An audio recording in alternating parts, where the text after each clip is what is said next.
let's get into the message this morning. So first of all, happy Mother's Day to those that are mothers. And I figured I would do a theme-based message on Mother's Day. Ooh, So this is my third one, and since the auditorium is filled with mostly women now, we do have two other men here, but you can learn something from this as well. Just like you ladies have to sit through the Father's Day message when it's Father's Day, even though I'm really only speaking to myself usually.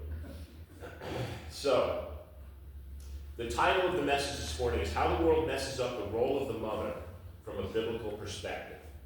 So I started thinking, what am I going to talk about this year? And I think it was the first year I went in, what is the role of a mother? And we talked about how the mother, has certain responsibilities based on the Bible. So as I looked through my last two messages, I thought this would be pertinent to see what does a mother of the world look like compared to a mother that the Bible talks about. So there's a big difference, and the more I looked into it, the more I looked at different verses, and the more I looked at different types of mothers, I see that the difference is very, very dramatic. So let's talk a little bit about that. Now, today, it's different. In previous generations, there was less of a difference between the mother of the Bible and a mother of the world. But today, things have gotten crazy. And I think that's related to two things. First of all, a lot of things have changed in the world when Hollywood decided to go on strike. All right? A couple of things happened. One was reality shows came out. And number two, all these cop shows came out, right? Why did that happen? Well, because they didn't have any actors. They were all on strike. So we had to have things. So you had the show Cops, right? Where they put the cameras in the car and they would show people, arresting people and car chases and, all that kind of stuff. But then also we got these reality shows. And the reality shows, coupled with social media, created what I could consider opened the floodgates to some really crazy things that have gone on in the family. So let's start back in the Bill Clinton era when a new term was coined for mothers called soccer moms, right? Everybody remember the term soccer mom? So soccer mom is a term that broadly refers to a middle-class suburban mother who spends a significant amount of her time transporting her school-aged children to youth sporting events or other activities. that was me. The term came into the widespread use during the 1996 United States presidential election, but over time has taken an unfavorable connotation. Now, I felt it had an unfavorable connotation back then too. Because I don't know if you remember what was going on in the world back in the 90s. Back in the 90s, we had, I think, for the first time, $100 sneakers came out. Now today, if we got a good pair of sneakers like New Balance for $100, we'd be like, wow, that's a great price. Mm-hmm. But when you shopped at Walmart or Payless Shoes and you got a pair of sneakers for $20, and then Nike was selling sneakers for $100, you're like, what a ripoff. So there was lots of things going on in the world back then, but one of the things that was going on was we have to do everything. This was the generation where the parents said we have to do everything for our children. And if our child wants that, we're not going to deny it. We're never going to say no to them. What was the other thing that came out? A lack of discipline. We can't use corporal punishment anymore. Spankings are out and timeouts were in. This was all that generation. And by the way, who was the one who had the brunt of all that? Moms, right? Dads don't take kids shopping for clothes. Dads don't discipline their kids. They were busy at work.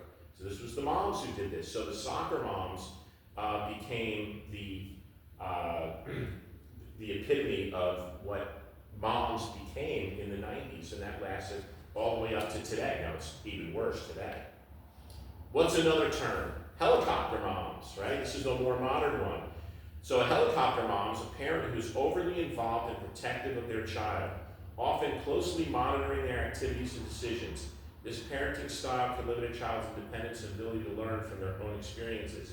Now you would say, well, that's good, you're keeping an eye on your child. No, this was being overly possessive and making decisions for your children, telling your kid what you wanted to do, and how did that come out? Well, there was a TV show, Dance Mom, where these mothers would put their kids in this competition. Oh, yeah. And moms were throwing their kids into competitions, not just with that, but dads were getting involved in this, and they were throwing their kids into sports. And some of their kids are, well, I don't really like that. It makes my dad happy, so I'm gonna go play sports, and I'm gonna go play soccer, and I'm gonna go play softball, and I'm gonna go do all these sporting things. And they got overly involved in telling their kids what to do. Now, how did that culminate into today's world? Really badly, because now we have the gender dysphoria movement. And now what are moms doing? Moms are saying, oh, little Johnny, 3 years old, put on a dress. Let's get him on hormone therapy and transition him to a girl. He obviously wants to be a girl because he put on a dress. I don't know any 3 or 4 year old boy that didn't try on their sister or their mother's clothing when they were a little kid.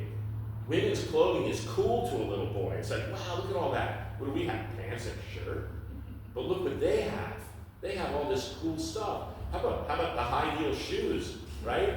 I think every one of my boys tried on Christina's shoes when they were younger. That's just what boys do. It doesn't mean that they're in the wrong body. It doesn't mean that they want to be a girl. But moms took this and they said, we need to make sure that we're doing right by our child.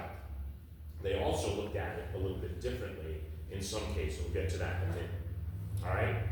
Another term, a sanctimony. All right, have you heard of that one? The word is used to refer to a mom or other who has very opinionated views on child rearing and presents them up front without any sense of humility. Generally speaking, the word has been used to refer to people who give their opinion in a way that provokes anger and seems to be condescending. Okay? So, I've seen that. You try and talk to a mother about their children, about raising their children, or maybe you really shouldn't do that. And by the way, I've seen this with Christian moms too. And they get upset. They know best for their child, better than you do. And you know why they know best? The government told them how they're supposed to raise their children. And if they don't know and they're really confused, they'll just go online. And they'll go to Psychology Today, or they'll go to, I forgot what that one was called. Something, Focus on the Family. Right? Oh, Focus on the Family must be good religious site, all psychology, all that. And so when you take a look at all these things that are going on today, you have these moms that are out there, and now they have their own opinion. They have a really, really big opinion on the way things should be. You can't tell them anything, even if they're 100% wrong. And we see that wrongness today. How do we see it? We see it in what the mothers do with some of their children. So, and the last one that I have is a cheer mom or a dance mom. Now, the dance mom is the term related to the show, but they call them cheer mom. So a dance mom is a term used to describe a group of overbearing, competitive, and often abusive mothers who force their young daughters into the world of competitive dance. Now, they also force them into the world of competitive sports, and sometimes that's a dad. But these mothers are known for their aggressive behavior toward other parents, judges, and even their own children. They push their daughters to the brink of exhaustion and beyond, and cause physical and emotional harm in the pursuit of victory. So there's another really bad one. Now, how does this one manifest itself? This one here manifests itself in the fact that a lot of moms, now I'm not saying all, right, but there are a lot of moms out there who look at their children as though they're possessions, like a car. And I'm gonna, what was that show? Pimp My Ride. I'm gonna make my car the nicest car out there, and it's gonna be better than everybody's. Well, there are a lot of moms who do that with their children. And I'm gonna make my child into the best, and I'm gonna dress them the best, and I'm gonna do all of these things, and that also spilled over into the transgender, gender dysphoria movement. And it became that women that would be standing outside of the school waiting to pick up their kids at the end of the day, and they would be like, so my daughter's transitioning. And then another mother would be like, really? Well, my daughter wanted to transition too. And so, oh, tell me how to do that. And then they start talking about it, and it's nothing to do with the kid. It has to do with the parents. It has to do with the mother, actually. And a lot of times this is what happens. And that it's not just amongst younger children either. It's they're older, teenage kids.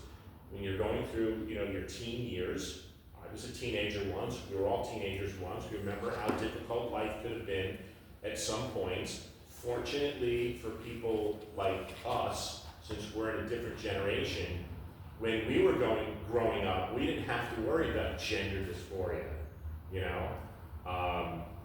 It was a different world back then. Now the kids have all the problems we had growing up, and they have all this social media nonsense growing up, and now they have all this gender nonsense growing up. So the moms are supposed to be there to help them. They're supposed to guide them and do these things, but they don't. Now, I want to just be clear that we know not all mothers are like that, okay? There are a bunch out there. And the reason we see it today is because of social media. And it's not just moms standing outside the school waiting to pick up their kid, but it's the moms on social media. Oh, look what my daughter did, look what my son did, look what we're doing, look at this, look at this. It's all look at me. And that's what I would consider mothers of the world. Like, I'm going to show you how good of a mom I am because I transitioned my kid younger than anybody else did. I put my kid in a dance competition and I made her win. Again, it's not about the child, it's about the mom. So this is a worldly mom, and treating their children not like they're supposed to be. Now, is that what we see in the Bible? Well, unfortunately, we do see a bad mom in the Bible, which I brought up. So in Genesis 27, we see a mom who didn't do what she was supposed to do. And I'm sure you all know the story. So we'll turn to Genesis 27, and we'll start in verse 1 through 13. And it said, "And it came to pass that when Isaac was old, and his eyes were dim, so that he could not see, he called Esau, his eldest son, and said to him, My son, and said unto him, Behold, here am I. And he said, Behold now, I am old, I know not the day of my death. Now therefore take, I pray thee, thy weapons, thy quiver and thy bow, and go out into the field, and take me some venison, and make me savory meat, such as I love, and bring it to me that I may eat, that my soul may bless thee before I die." And guess who heard that? Rebekah, his mom. And Rebekah heard when Isaac spoke to Esau, his son. And Esau went to the field to hunt for venison and to bring it. But what happens in verse 6? Well, Rebekah spake unto Jacob, her son, saying, Behold, I heard thy father speak unto Esau, thy brother, saying, Bring me venison, and make me savory meat, that I may eat, and bless thee before the Lord, before my death. And now therefore, my son, obey my voice, according to that which I command thee. Go now to the flock, and fetch me from thence 2 good kids of the goats, and I will make them savory meat for thy father, such as he loveth. And thou shalt bring it to thy father, and he may eat, and that he may bless thee before his death. And Jacob said to Rebekah his mother, Behold, Esau my brother's a hairy man, and I am a smooth man. My father peradventure will feel me, and I shall seem to him as a deceiver, and I shall bring a curse upon me, and not a blessing. And his mother said unto him, Upon me be thy curse, my son. Only obey my voice and go fetch me them. Well, there's a bad mom for you. She didn't do what was right before the Lord. She didn't do what was right before her son, and she didn't do what was right before her husband. So I would consider that a bad mom. And she lied, she snuck, she deceived, and she commanded her son to do this. And we'll see in a little bit why he did it without. He hesitated, but he did it without hesitation. So we can see that being a bad mom is something that could happen from way back at the beginning of the book of Genesis, beginning of the nation of Israel, all the way to the present. Okay? So, what does the Bible say about a mother? Well, the first thing that the Bible says is she's the lawgiver in the house. This is why Jacob obeyed her, because she's the one who taught him about the law. And we'll see in a little bit what would happen if he didn't obey her. But in Proverbs 1, verse 8, it says, "My son, hear the instruction of thy father, and forsake not the law of thy mother." That's why he went and he obeyed what she said. It also says in Proverbs 6, verse 20, "My son, keep thy father's commandments, and forsake not the law of thy mother." So the mother's the lawgiver in the house. That's the job of a good mom. The good mom is supposed to be the one who lays down the law.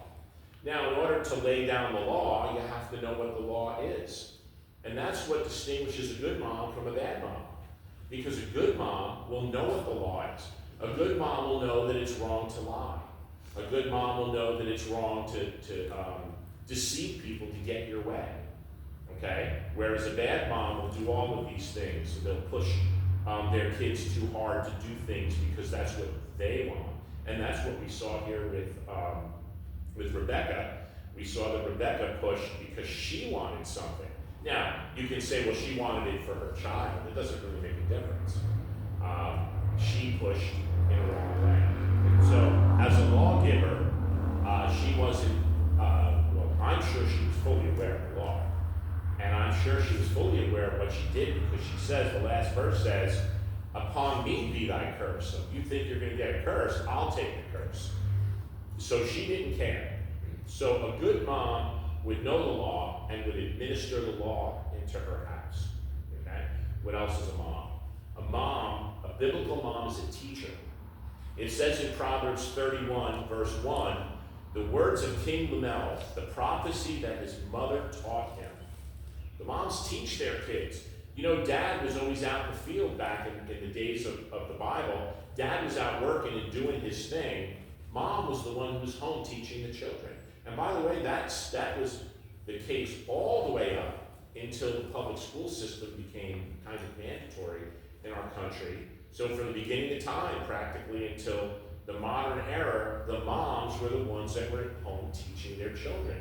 And they were teaching them things, of course, like the law, but they were also teaching them how to mend clothes, or actually how to make clothes, because before mass production, women had to make their own clothes. What else she teach them? They taught them how to do farming, and she taught them how to cook food, and taught them how to get along with your friends, right?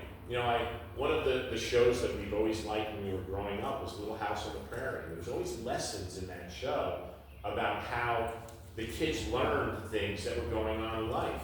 Now, even though it wasn't a Christian show, it had some very interesting lessons, but it also showed a great family dynamic. The mom in that show was a good mom. She was always good. As a matter of fact, there's no moms that good out there, but that's TV land for you. So she was really good. What else does it say under a teacher? Well, in 2 Timothy, we have our familiar verse. In 2 Timothy 1 and verse 5, it says, "When I call to remembrance the unfeigned faith that is in thee, which dwelt first in my grandmother Lois and thy mother Eunice, and I am persuaded that in thee also." So there's another teaching verse. And the teaching there was more religious in nature. He learned faith from his grandmother and his mother. And by the way, that gives the multi-generational purpose to mothers, that mothers also have their mothers. And that until the mother's mother died or the children's grandparents died, they should be an integral part of raising of your children. I have more memories of my grandparents than I do of my parents. And mostly because there was no drama when it came to my grandparents. And there was a lot of drama when it came to my parents, so it was much more enjoyable. My grandfather and my grandmother taught me things. They never sat me down and said, "I'm going to teach you a lesson." They taught me things just by doing. The two biggest things, which happened, maybe around the same time. My grandfather said to me one day, he goes, "You want to learn how to sail?" I said, "Sure." So we went down to the lake. They had a summer house overlooking the lake. And we had this little 8-foot Walker Bay sailboat. And he plopped the mast onto the sailboat, put the sail up, and he said, "Don't let go of this line." Shoved me off and said, "Go ahead, learn how to sail." And that's how I learned how to sail. And I got pretty good at it. And then one day when I was 14 years old, by the way, it was a gated community, so there was no police certainly went out. He handed me the keys to the Cadillac and said, let's go for a ride. Didn't say a word. He just said, don't go too fast. That's all he said. And those are the ways my grandfather taught me. But my grandmother was there for all of those things. My grandmother was there always cooking. My grandmother was there always cleaning. My grandmother was there changing the sheets on the bed. And I always thought, like I always make my bed every day. I didn't learn that from my mother. I learned it from my grandmother. My grandmother never said, oh, you should make your bed every day. It's just that I learned every time I went to be with my grandparents that I learned that my grandmother made her bed every day. And you know what? I make my bed every day. And so that's how you learn things. It's not always where you sit down and you teach, but moms, good moms, will teach their kids by their actions. And therefore, bad moms will teach their kids by their actions too. If a mom is always bitter against somebody, or always holding a grudge, you'll be teaching your kids that that's a good thing too, because then they'll learn to be bitter and hold a grudge. But if you teach your children through your actions that you're forgiving, and that you're loving, and that you're giving, you'll teach your kids through your actions that that's the way they should be, and they will most likely grow up and be that way. So that's the other job of a mother, is a teacher. What else do we know about a biblical mother? Well, she's entitled to honor and respect. Why? Because she earned it? No. I mean, she did. She earned it by birthing you and holding you in the womb for 9 months. But she earned your respect and honor because she's your mother. And for no other reason. Okay? Where do we find that? Well, we find that in Leviticus 20, verse 9. For everyone that curses his father or his mother shall surely be put to death. He hath cursed his father or his mother, his blood shall be upon him. And it doesn't say, if your parents treated you bad, then you can curse them. It says you don't curse your father or your mother. And Leviticus says you don't do it for any reason at all. It also says the same thing in Deuteronomy 5 in verse 16. Honor thy father and thy mother, as the Lord thy God hath commanded thee, that thy days may be prolonged, and that it may go well with thee in the land which the Lord thy God giveth thee. Now, even though these are commandments to the nation of Israel, we would do well to obey them because it's the same God that we worship. So mothers are entitled and deserve respect for no other reason than God said so. Okay?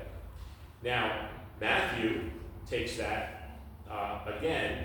In Matthew 19, in verse 19, it says, honor thy father and thy mother, and thou shalt love thy neighbor as thyself. Of course, we know that he was quoting the commandments. So, when we see these things, the mom is entitled to honor and respect. Now, the same goes for the father as well, but this isn't a Father's Day message. But I will say one thing. I had a friend, not that long ago, who grew up in a really bad household. And his father threw him out when he was 14 years old. He says, you're out of here, I'm not going to deal with you anymore. And he went and lived with his uncle. And that man had more respect for his father to the day he died, to the day his father died, than any person I ever knew, even though his father did that to him. So why did he have respect? Because he was brought up that you respect your parents regardless of what they do. Was it right that he threw him out? I don't think my friend was that bad of a guy. He lived around here, grew up around here. It's not like he was in prison or anything like that. But he showed respect. Now, he wasn't saved. He may have been Catholic, but I don't think he was a practicing Catholic. I think he was, just a normal worldly guy. Yet he had respect for his parents. Where did he learn that from? Well, he obviously learned it from someone in his family, and it carried him through all the way up until his father's death. And when his father died, he was very distraught. And I asked him, did your dad ever patch things up with you? He goes, when I was in my late 50s, my dad and me talked, but not about anything. And my father never apologized for throwing me out or anything like that, because we never had a good relationship, but he respected his father. That's why I take people who have a situation less than that, who don't respect their parents, If you can respect your parents even after they did something like that, then anything less than that is just petty.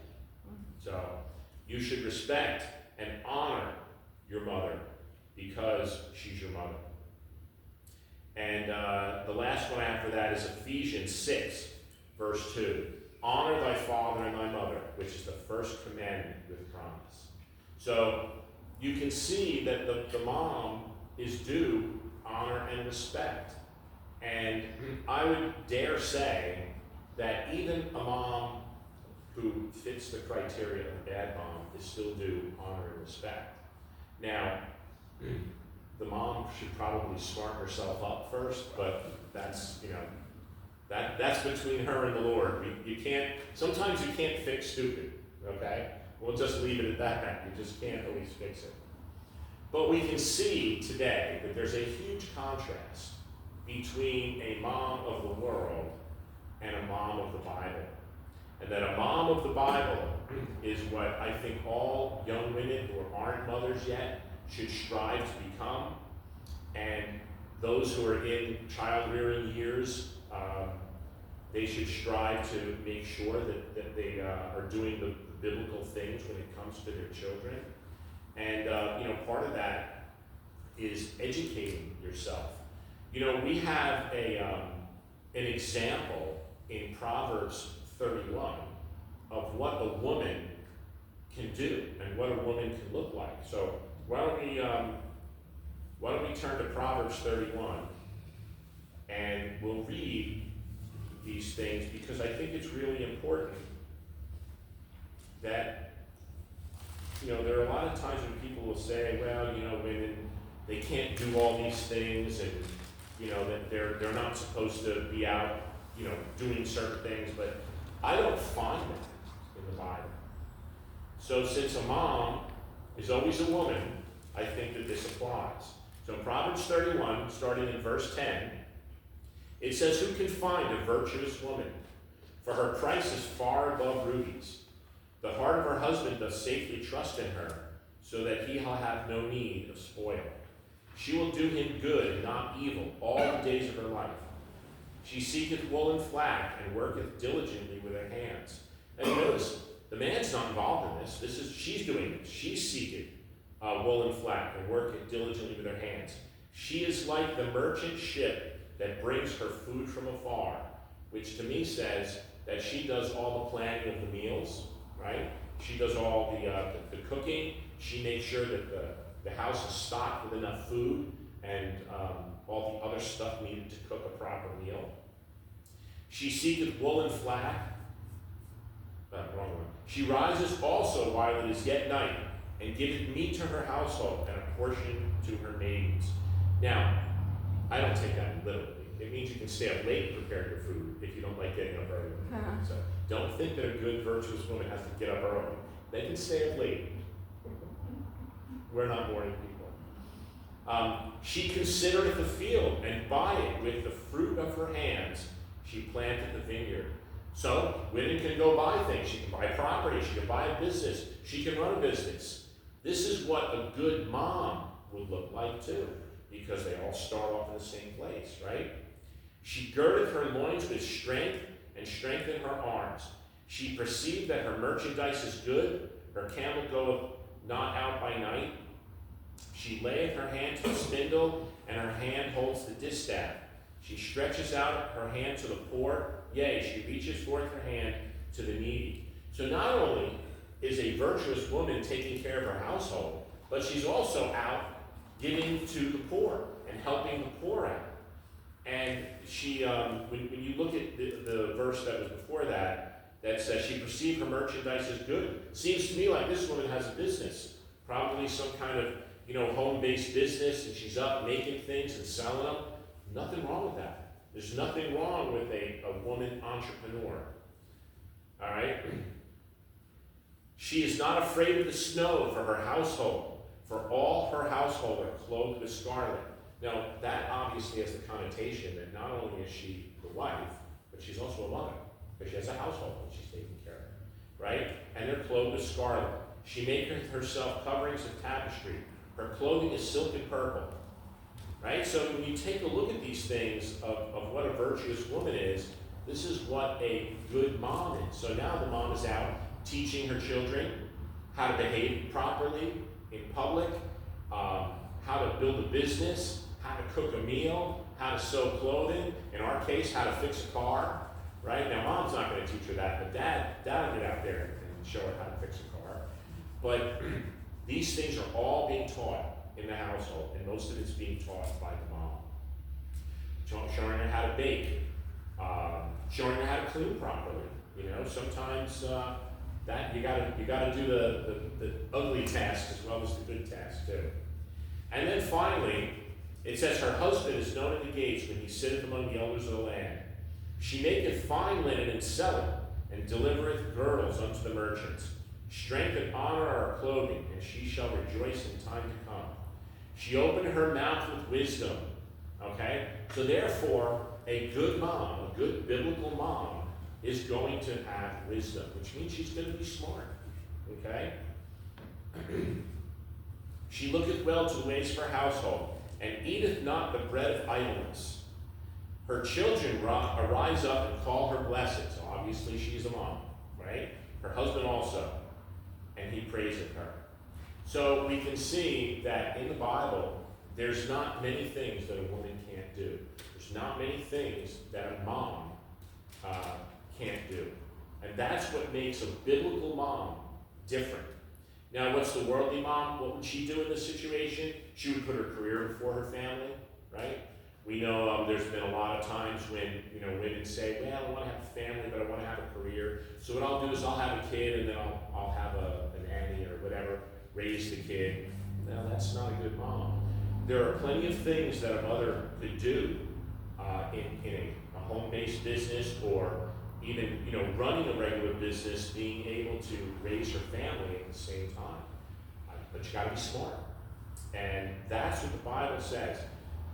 Been saying from the beginning, since I kind of took over here, is that wisdom is the key to almost everything. So if you want to be a good mom, you have to have wisdom. And I think that the Bible shows that there is a big difference between the moms of the world today and the moms of the Bible. And of course, the last thing I want to say about that, a biblical mother will also teach their children about salvation. Okay? Being saved and having your family being saved is very, very important. But it's not just having that one-time sit-down where your child can make a profession of faith, but it's having your children sit down in a Christian home and being able to see that Christianity is the way that we live our lives, and not something that's just an afterthought. It's not the fire insurance that I'm going to get saved so I don't have to go to hell, and it's not just 1, 2, 3, repeat after me, and now I'm saved, it doesn't matter how I live.